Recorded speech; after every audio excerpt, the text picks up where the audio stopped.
Hi everyone. ഒരു evening അങ്ങനെ ഇരുന്ന് ഞാൻ ആലോചിക്കുകയായിരുന്നു. എന്തുണ്ടാക്കാം, ഒരു വെറൈറ്റി പിടിക്കണ്ടേ എന്നൊക്കെ ഇരുന്ന് ആലോചിച്ചുകൊണ്ടിരുന്നപ്പോഴാണ് ഞാൻ ആലോചിച്ചത്, ഫ്രിഡ്ജിനകത്ത് കൊഞ്ചുണ്ട്. നമുക്കൊന്ന് കൊഞ്ച് വെച്ചൊരു പാൽ കൊഞ്ച് ഉണ്ടാക്കിയാലോ?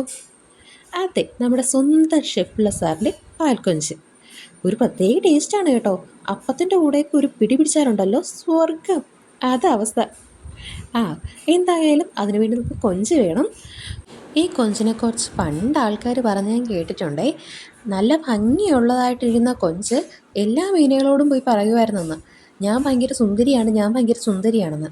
പക്ഷേ ഈ കൊഞ്ചിനൊരു പ്രത്യേകതയുണ്ട്. ഇതിൻ്റെ മോഷൻ എല്ലാം വെച്ചിരിക്കുന്നത് ഇതിൻ്റെ തലയിലാണ്. അപ്പോൾ ഇത്രയും മലിനമായിട്ടിരിക്കുന്ന തലയും വെച്ചുകൊണ്ടാണ് ഇവൾ സുന്ദരി എന്ന് പറഞ്ഞുകൊണ്ട് കിടക്കുന്നത്. പല മനുഷ്യരും അതുപോലെയല്ലേ. ചുമ്മാ പറഞ്ഞതേ ഉള്ളൂ. നമുക്ക് തിരിച്ചു വരാം. നമുക്ക് ഈ കൊഞ്ചിലേക്ക് കുറച്ച് മഞ്ഞൾപ്പൊടിയും കുരുമുളക് പൊടിയും ഉപ്പും ഇട്ട് ജസ്റ്റ് ഒന്ന് നന്നായിട്ട് മിക്സ് ചെയ്ത് കുറച്ച് നേരം നമുക്ക് റെസ്റ്റ് ചെയ്യാൻ വേണ്ടി മാറ്റി വയ്ക്കണം.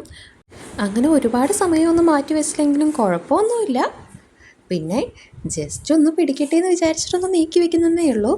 അതിനുശേഷം ഞാനിത് ചട്ടിയിലാണ് ഉണ്ടാക്കുന്നത്.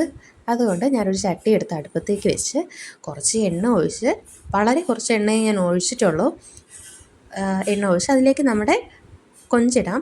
കൊഞ്ചിട്ടതിന് ശേഷം ജസ്റ്റ് അങ്ങനെ ഒന്ന് സെറ്റ് ചെയ്ത് വെച്ച് കൊടുക്കുക. ഇതിലേക്ക് നമ്മൾ ഒരു തുള്ളിയും വെള്ളം ചേർക്കുന്നില്ല. ഈ കൊഞ്ച് ചുരുങ്ങുന്ന സമയത്ത് അതിലുള്ള വെള്ളമെല്ലാം അതിലും നിറയും. ആ വെള്ളം തന്നെ മതിയാവും ആ കൊഞ്ചിന് വേവാനായിട്ട്. അപ്പോൾ നമ്മൾ അതിന് വേണ്ടിയിട്ട് മാറ്റി വയ്ക്കും. എന്നിട്ട് കുറച്ച് വെളുത്തുള്ളി ഒന്ന് ചതച്ച് ഇതിലേക്ക് ചേർത്ത് കൊടുക്കണം.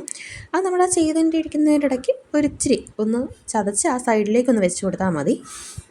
അതിനുശേഷം നമ്മുടെ മെയിൻ പരിപാടി വന്നിട്ടുണ്ട്. കട്ടി തേങ്ങാപ്പാലിലോട്ട് കുറച്ച് കരിവേപ്പിലയും ഇട്ട് കുറച്ച് എണ്ണയും ഒഴിച്ച് നന്നായിട്ടൊന്ന് മിക്സ് ചെയ്ത് വയ്ക്കുക. നമ്മൾ ഈ തിളച്ച് വന്നിട്ടുള്ള നമ്മുടെ ആ ഒരു തിളയൊക്കെ ഒന്ന് ചെറുതായിട്ടൊന്ന് താഴ്ന്നിട്ടുണ്ട്. അതിലേക്ക് നമുക്ക് ഈ കട്ടി തേങ്ങാപ്പാൽ അങ്ങ് ഒഴിച്ച് കൊടുക്കാം. ഒഴിച്ചു കൊടുത്ത് ഇത് നന്നായിട്ടൊന്ന് തിളയ്ക്കാൻ വേണ്ടി വിടണം. ഈ സമയത്തൊരു ചെറിയൊരു മണം വരുവേ. ഒരു വല്ലാത്തൊരു മണമാണത്, ഒരു സ്പെഷ്യലാണത്. നമുക്ക് ഈ തേങ്ങാപ്പാൽ ഒഴിച്ചതിന് ശേഷം കുറച്ച് കുരുമുളക് കൂടെ ചേർത്ത് കൊടുക്കാം. അതിനുശേഷം നല്ലൊരു തിള വന്ന് ചെറുതായിട്ട് അത് നമ്മൾ ഈ പെട്ടെന്ന് തന്നെ അത് കുറുകാറുണ്ട്. കുറുകിയതിന് ശേഷം നമുക്കിത് അടുപ്പിൽ നിന്ന് വാങ്ങി വയ്ക്കാം. ഭയങ്കര ടേസ്റ്റാണ്. ഞാനിത് കഴിച്ചത് അപ്പത്തിൻ്റെ കൂടെയാണ്.